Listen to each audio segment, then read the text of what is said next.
At a family gathering, my husband's sister pulled me aside and whispered, "Convince him to lend me $50,000, or I'll ruin his reputation." When I told my husband, he laughed, she'd never do that. So I set a trap. The next day, he saw the evidence, and watched as she collapsed in panic. This all happened a few months ago, and I am still trying to wrap my head around the audacity of it all. For context, my name is Rachel.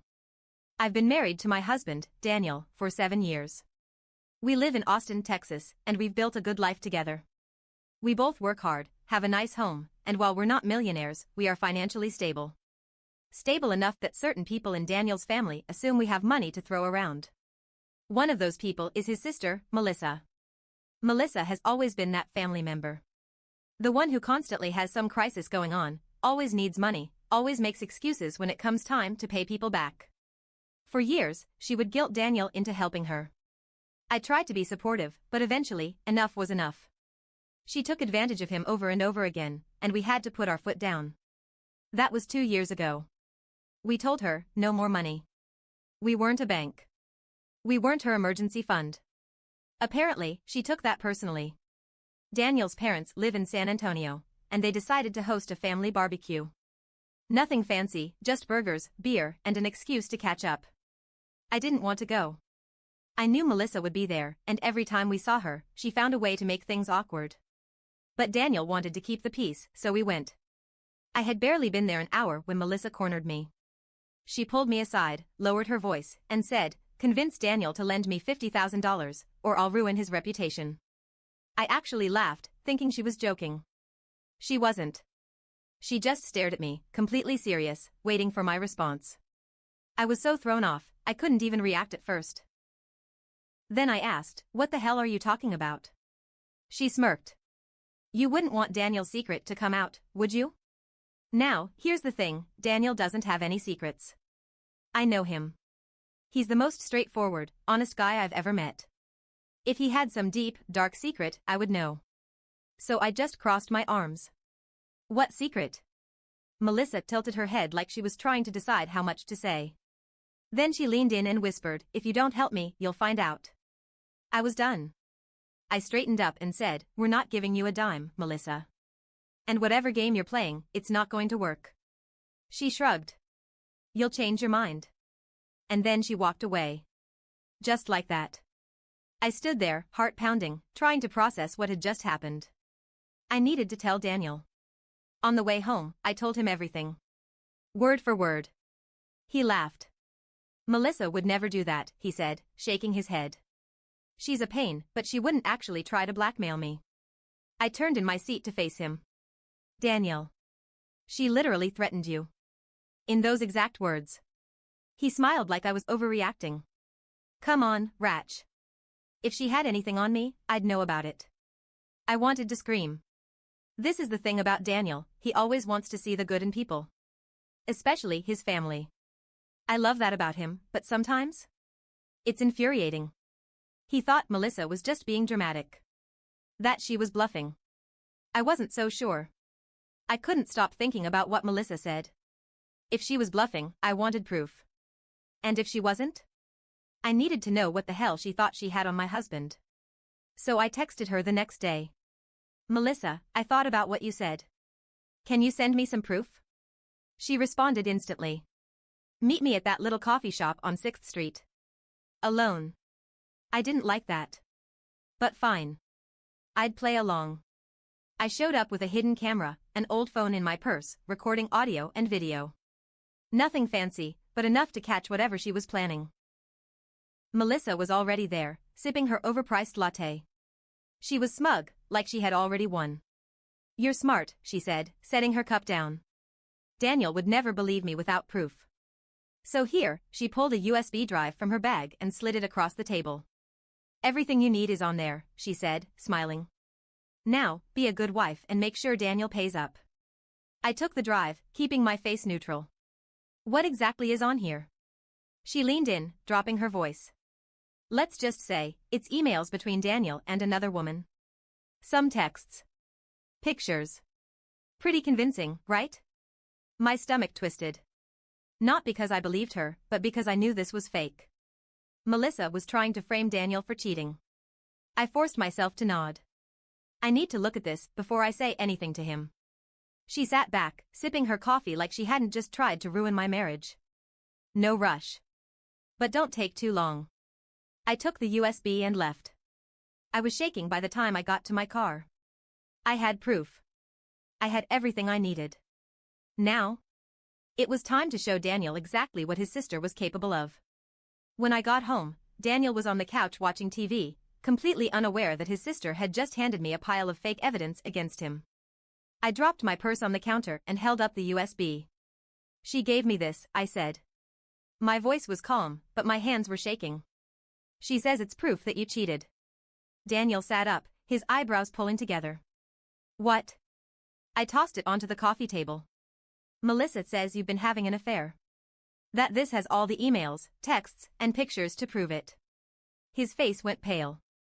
Not guilty pale. Shocked pale. Rachel, he said slowly, like he wasn't sure if I believed him or not. You don't actually think I cut him off. I don't believe her for a second, Daniel. But you said she was bluffing. This? I pointed at the USB. This isn't a bluff. She planned this. He stared at it like it was a bomb about to go off. Then, without a word, he grabbed his laptop, plugged the USB in, and clicked on the files. The first thing we saw was a folder labeled Read This First.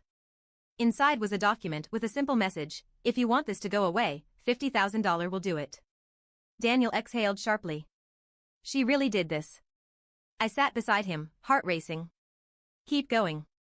He clicked on another folder labeled Messages, and that's when we saw the fabricated texts.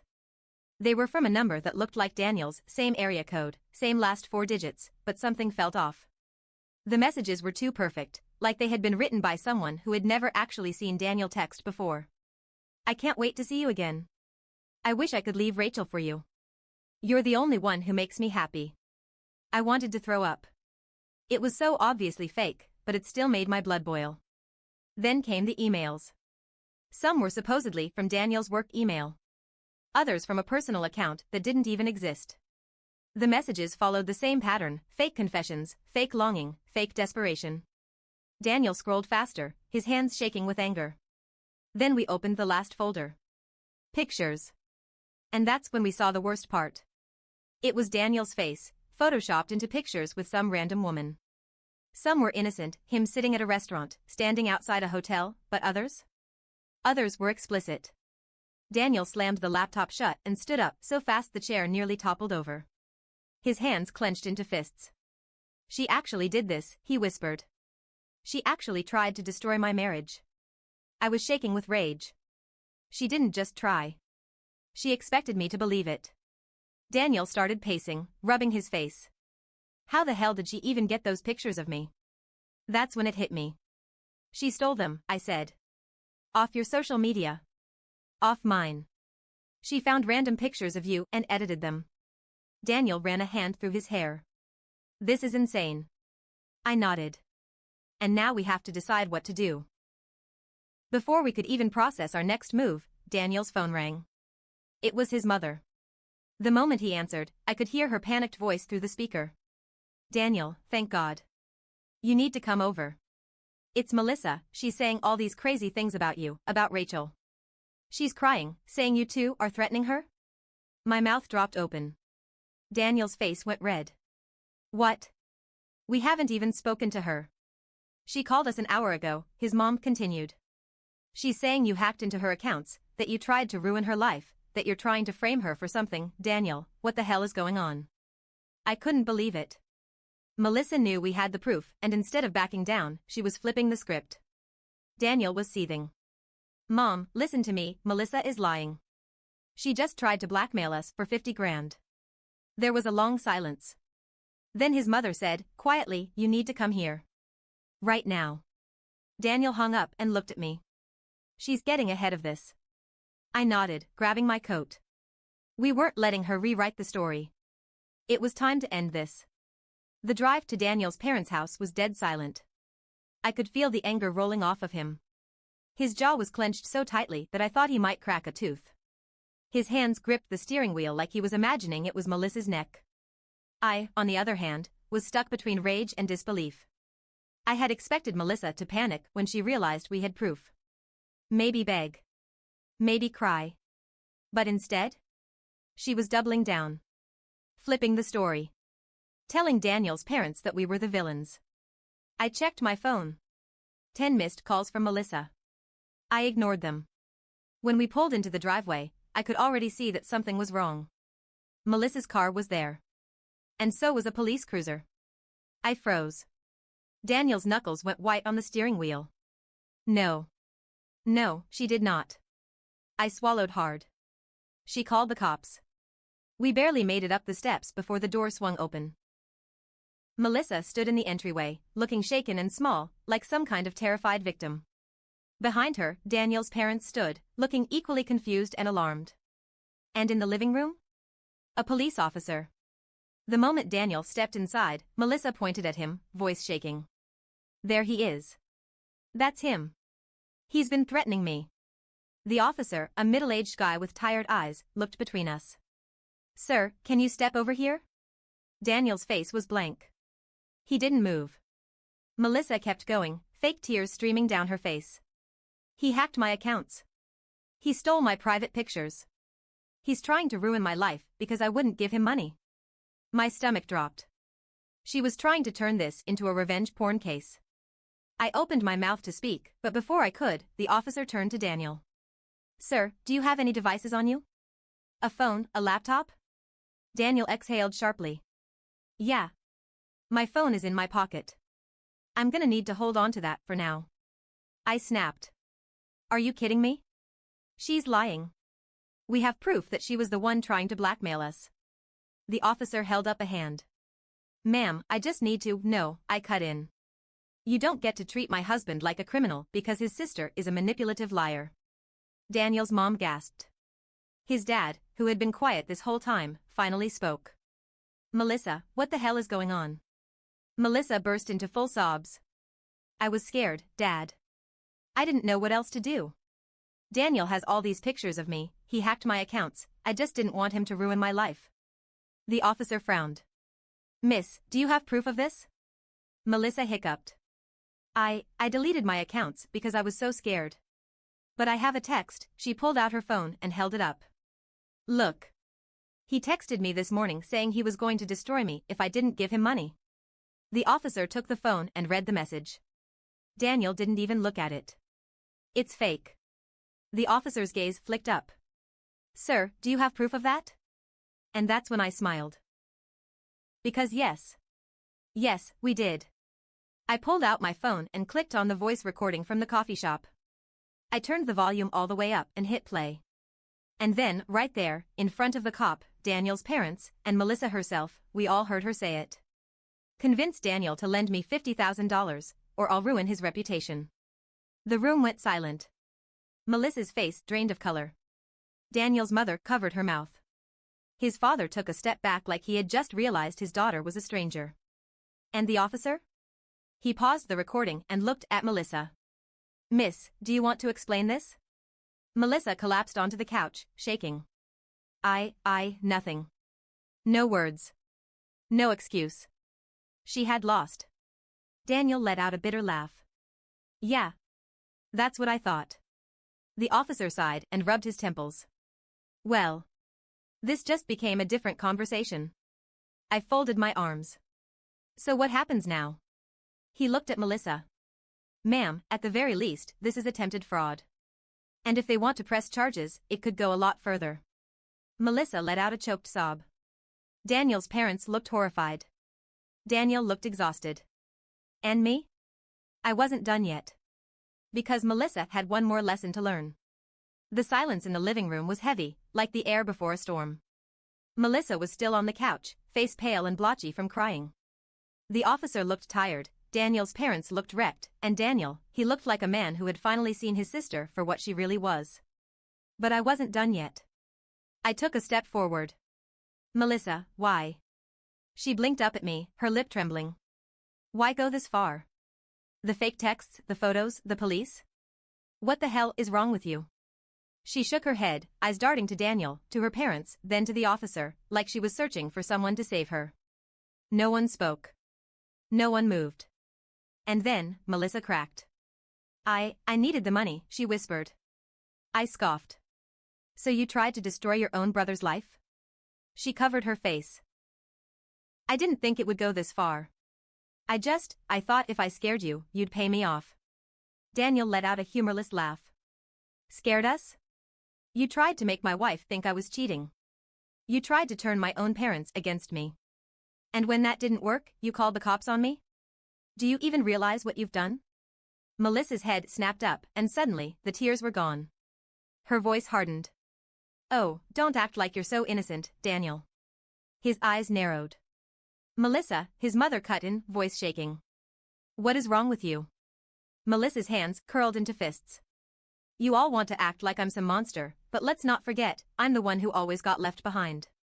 I was the one struggling while Daniel got everything.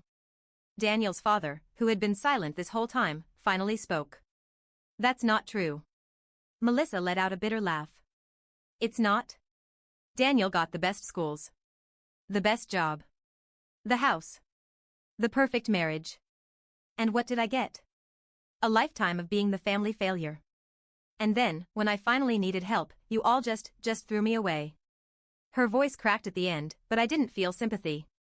Not after what she had done. Daniel stared at her like she was a stranger. We didn't throw you away, Melissa. We gave you chances. Over and over again. And you took advantage of every single one of them. Melissa shook her head, tears slipping down her face. You don't get it. You never will. She turned to her parents, pleading now.